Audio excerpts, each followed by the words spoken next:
देखो यह एक निर्वाचन रणनीति रणकौशल तो बाइक शोभा थिला बाइक शोभा आज प्रमाणित करिछि बालिकुदा ब्लॉक रे विजु जनता दल पत्री माननीय मुख्यमंत्री नवीन पट्टनायक प्रति शंख चिन्ह प्रति लोक मानकर केते आकर्षण अछि ता प्रमाणित करिछि आज ये बाइक शोभा प्रमाणित करिछि आगामी निर्वाचन रे इटी विजु जनता दल ही जितापट हो जो रैली हेतिला आपण देखिथिबे शताधिक लोक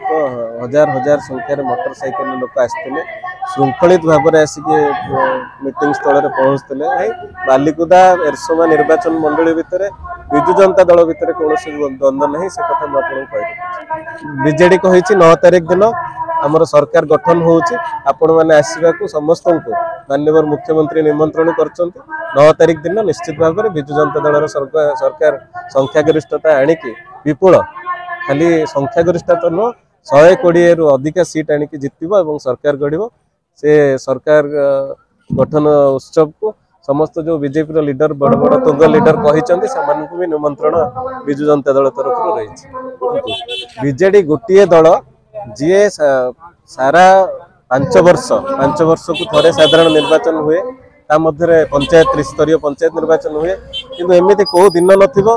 कौ वर्ष नथिबो कौ मास नथिबो जो थे विजु जनता दल तार कार्यक्रम जारी न रखिबो से माने नहीं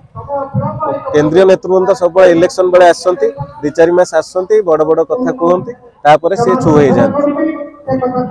विजु जनता दल सब से दिगरे काम करे आउ वर्ष वर्ष धरिकी आपण प्रत्येक दिन काम करे आपण रक्तदान ठू आरंभ करिकी सामाजिक कार्यक्रम ठू आरंभ करिकी वृक्षारोपण ठू आरंभ करिकी कोरोना समय लोकों पाखे रहिबा पे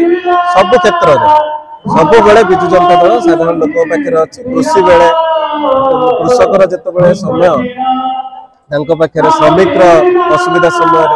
जिते जो वर्ग रे कहिबे से वर्गर लोकर काम पाखे जो पड़े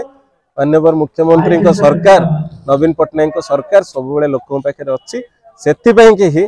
आज एते 6टा टर्म हवा को जाउछि 5 टर्म सरी 6 टर्म निश्चित हम माननीय मुख्यमंत्री नवीन पट्टनायक सारा ओडिशावासी भल पाइबा स्नेह श्रद्धा आदर सब रही।